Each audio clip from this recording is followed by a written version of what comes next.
Yeah. Greetings, folks. This is Brian Harris, Independent Black Voters on Facebook, as we continue to get to know the candidates that are running for office. As I've stated before, we must be informed voters. It is not about a party thing. It's about being informed on what your choices are, what their beliefs and values are, what their ideology is, so that you can vote for people that help to uplift our community as well as others. Today, I'm happy to have a sitting judge, Judge Suzan Baucum. Baucum is here, and she is running for reelection for Justice Court Department 13. She decided to come over here and do a physical interview. So thank you first for coming over and taking the time to talk to us. Well, thank you for having me and for accommodating me. And Okay. like I said to you a few minutes ago, my Wi-Fi is all out, so I'm blessed to be here. So thank you. Okay, great. So tell us a little bit about you, who you are. Obviously, you're a sitting judge, so tell us what the roles and responsibilities are for Justice Court Department 13. So if it's okay with you, Brian, I'd just like to first tell you a little bit about who I am. Yes. Okay. I was born and raised here in Las Vegas, the youngest of 5 kids. My dad worked for the railroad, so he was a union guy. We all went through the public school system, and I graduated from Western High School and went on to college. I was the first one, as the youngest, to graduate from college, and the only one in my family who went on to get a secondary degree, to get a law degree. Neither one of my parents had any formal education. In fact, my dad was born in rural Mississippi, and his parents were sharecroppers. Oh, And when okay. my dad's dad died when he was 5 years old, they were actually evicted from the only home that my dad had ever known. And when my dad was 13, he built a one-room log cabin with a dirt floor where my grandmother then raised my dad and the rest of the siblings until they were able to do better for themselves. Wow. So That's pretty interesting. So Yeah. you know a little bit about that whole sharecropper issues yes, I do. and the history of it.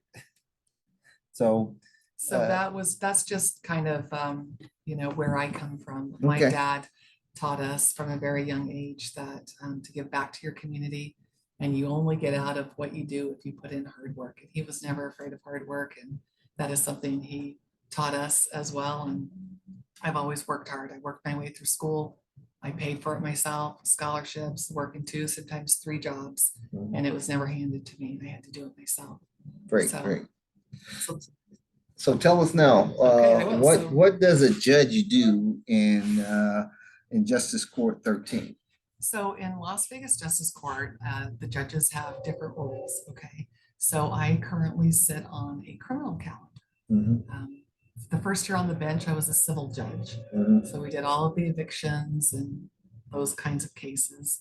And then for 10 years, I presided over the driving under the influence DUI court. So I heard pretty much all of the DUI death cases in the community.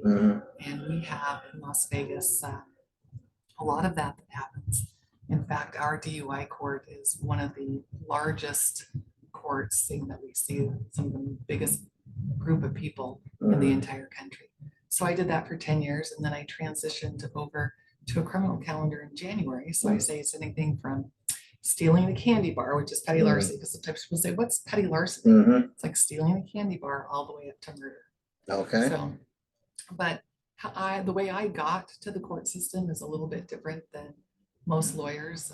For 19 years, I was the executive director of the Nevada Law Foundation here in Nevada. It was located here in Las Vegas, providing legal services and access to justice for abused women, children, senior citizens, and the less fortunate members of our community.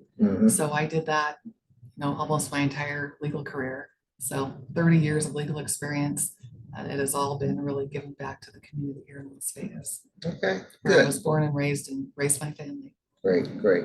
So you are now in the criminal for the most say. Yes. You have had to deal with a little bit of the civil. Yes. And from the criminal aspect,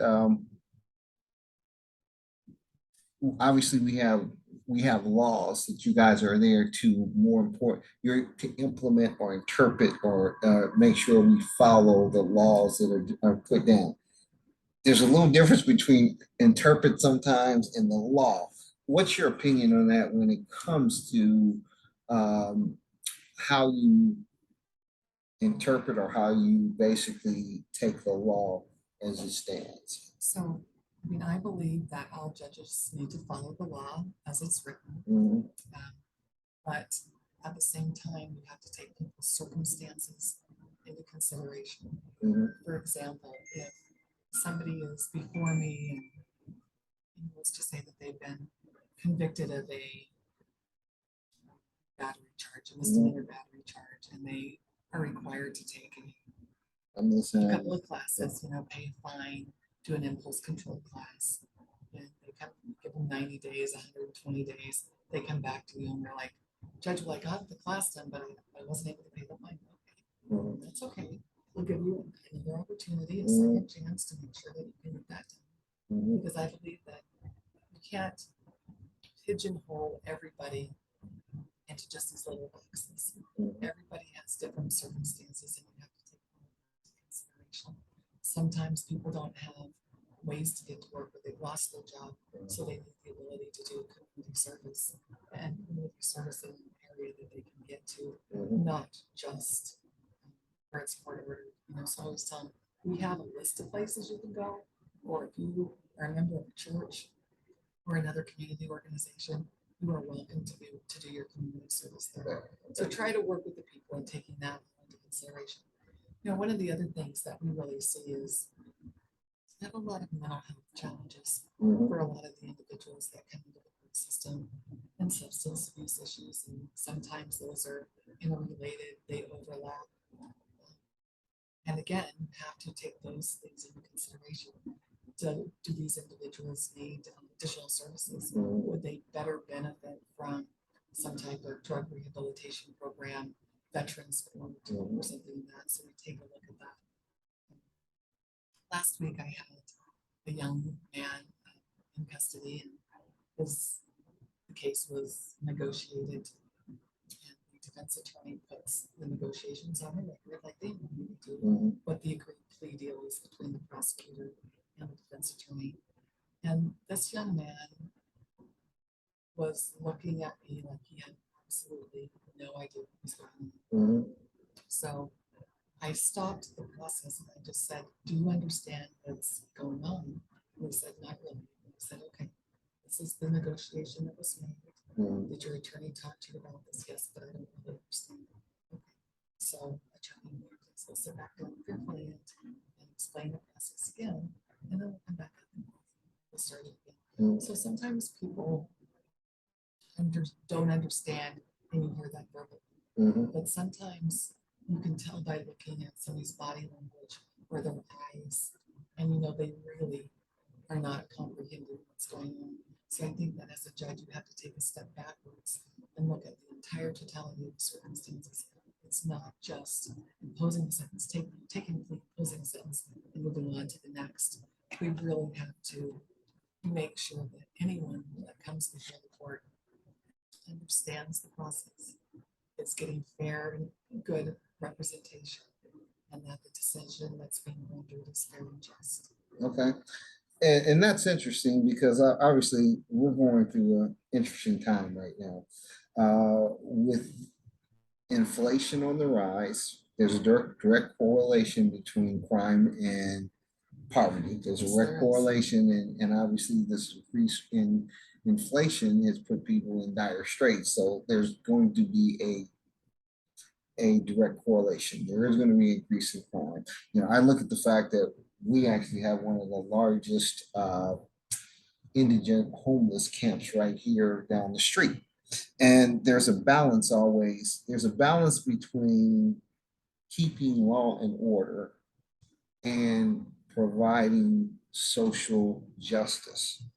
Because again, many people make it sound like it's one or the other, and it should be both. We should have law and order, but we should have social justice and social equality. give me your opinion when I say that, because like I said, I think right now one of the major problems we have in America is we think it's one or the other. So, Brian, the way I look at that is, yes, crime is on the rise. People have lost their homes. They don't have a place to live. Uh, Families that come from poverty tend to beget poverty for the next generation. And I think a lot of that is because they haven't had adequate services to help them get ahead. One of our problems in society is that we haven't done enough to get into those homes early. You know, if you are a single mom or single dad and you have several kids at home, but yet you maybe have an eighth grade education, or maybe sometimes not even that, and you don't have the ability to help your kids with homework, put food on the table, put clothes on them, they go to school without breakfast. And while we now have more programs for feeding children at school, which is definitely helpful, and the teachers really are kind of dialed in on that. They bring a lot of snacks and other things for the kids. I think that if we could get more services to the homes on the front end to help children earlier and families earlier, we wouldn't continue on in the way that we have for so very many years. That's one of the reasons that I do a lot of outreach in the community, starting with the grade schools. So, like I said, I was on the DUI team track for 10 years, and I always go out and talk to anybody in the community that will let me talk. You know, it's to like the grade schools, kids in the grade schools, middle school, high school, talk to college athletes, community college, talk about the court process.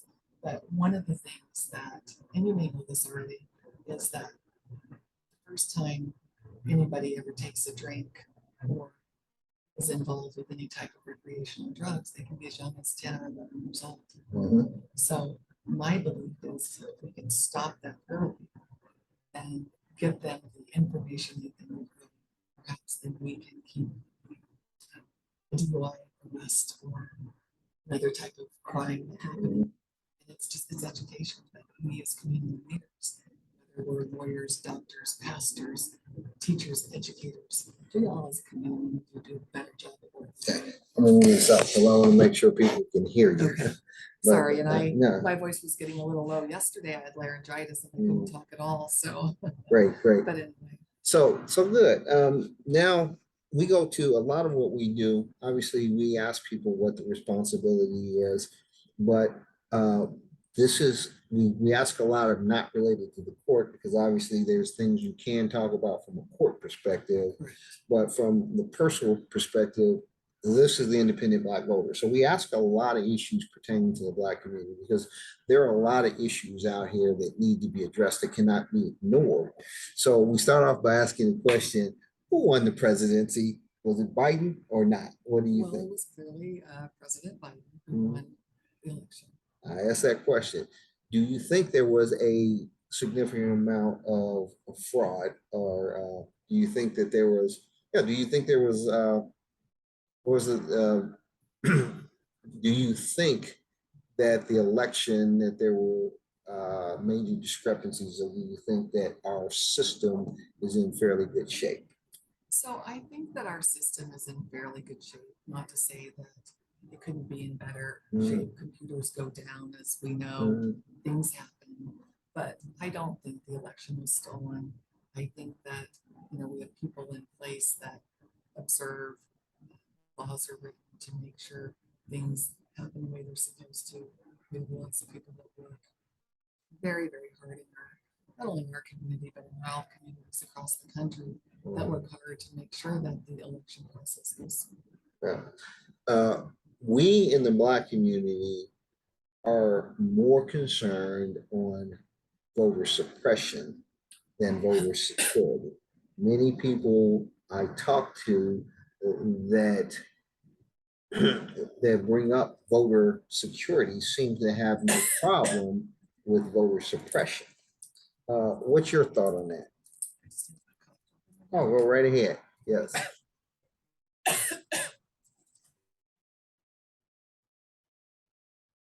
So when you talk about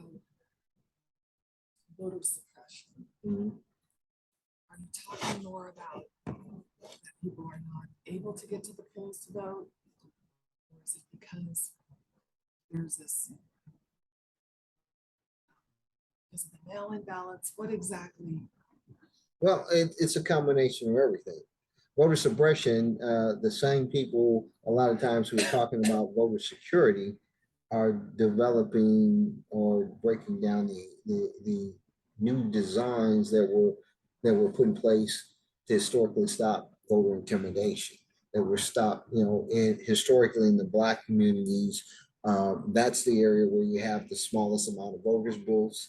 That's a lot of times where you cannot, like I said, now if you give water to somebody, it's illegal in certain states. Mail-in ballots increase the amount of voter participation. There hasn't been a lot of validation of fraud. They've been ways designed to make it easier, but we have places now in the country, not necessarily here, literally where they're talking about putting police and they're actually sending other people, predominantly to Black communities, armed to intimidate and push people out of the concept of being able to vote. Voting is, if you are an American, you have a constitutional right to vote. But if I'm going to put police there, and let's say somebody has a warrant, or if somebody is afraid, because historically, unfortunately, the relationship with the Black community and police, it does become intimidation, and it will reduce the amount of votes. So voter suppression is very, very a big issue in my community. I just wanted to find out what you thought about it. I mean, I think that the Pearson Center and some of the other centers, some of the other organizations that actually take buses out, pick up folks in the community to bring them in to vote. I think that's good. I think it's necessary. A lot for our senior citizens too. If they're bedridden or housebound and they can't get out, they should still have the opportunity to vote. Whether it's by mail or somebody goes and picks them up and takes them to their location, but nobody should be afraid to exercise their constitutional right to vote.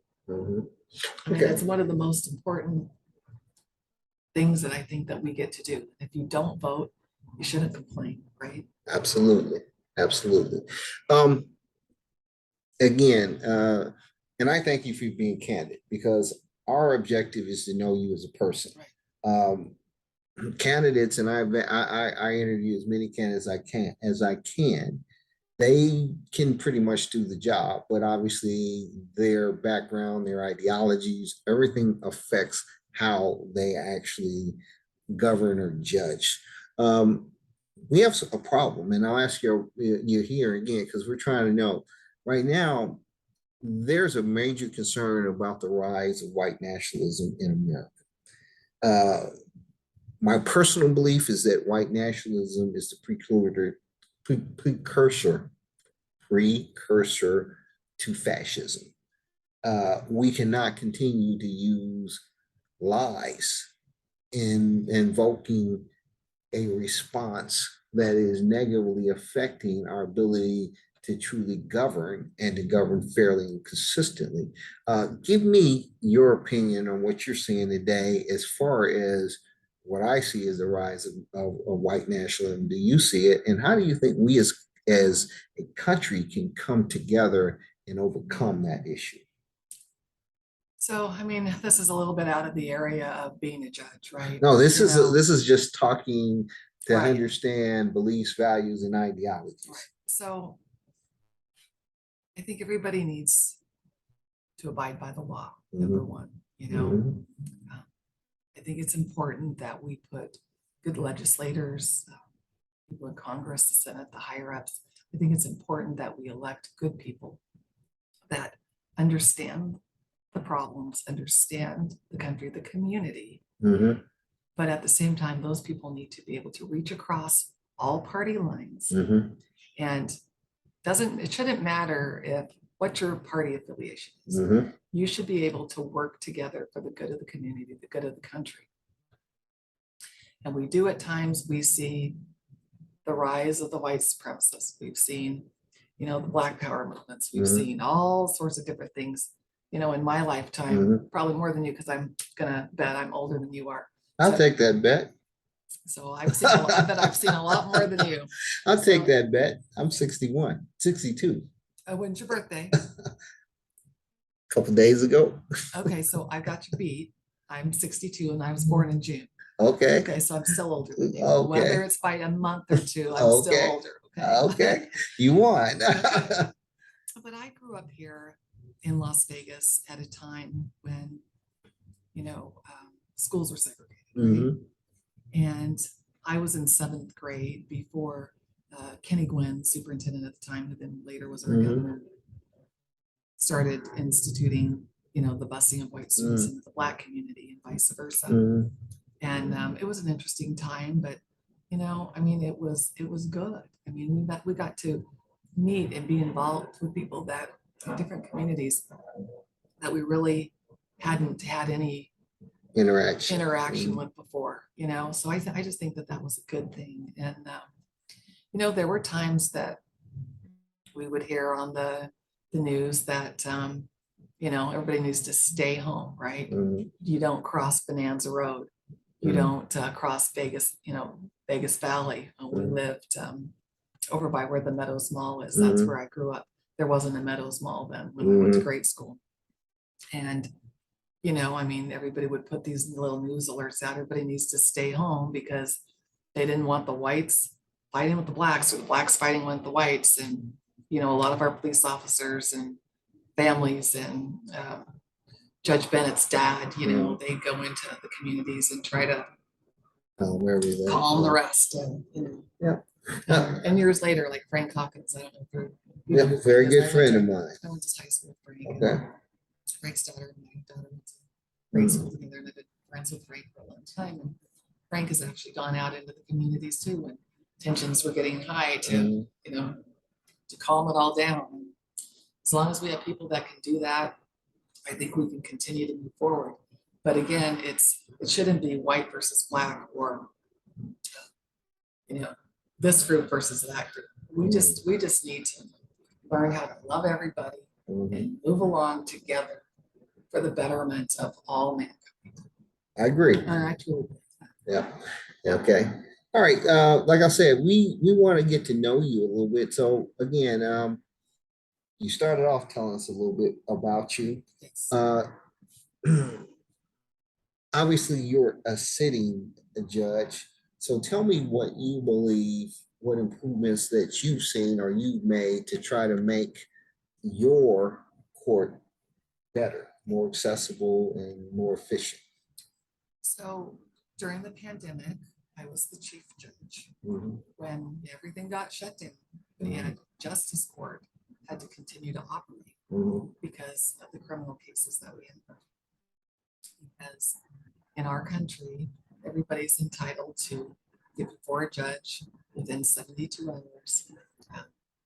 It used to be 6 years ago. In the first 48 hours, we'd see a piece of paper, right, that would tell us what the illness charges were. We determined there's probable cause, set bail with just this piece of paper.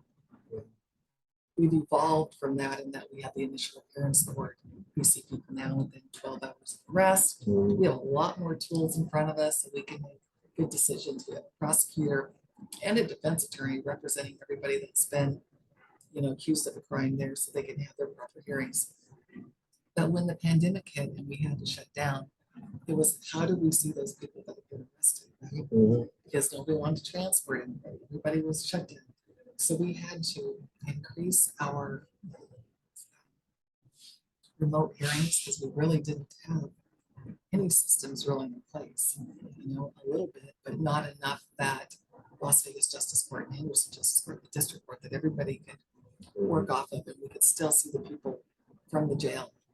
So we really were able to increase our technological capabilities while I was chief, so we could continue to have hearings, remote hearings, and everybody could still have their day in court without sitting there languishing under a lockdown or something else. So we worked on that, and it's gone really well. And we still are able to use the technology that we now have in place because sometimes it's difficult for people to travel if they live in another state. They can't necessarily get back here, right? Yeah. So they are able to appear remotely, like a Zoom, but we call it Blue Jeans. They can call in, and it's really worked well for us. So I think that's one of my big accomplishments that we were able to do, just to increase access to justice for all of Clark County. And unfortunately, that came out of a pandemic, right? But at least we have those tools in place now.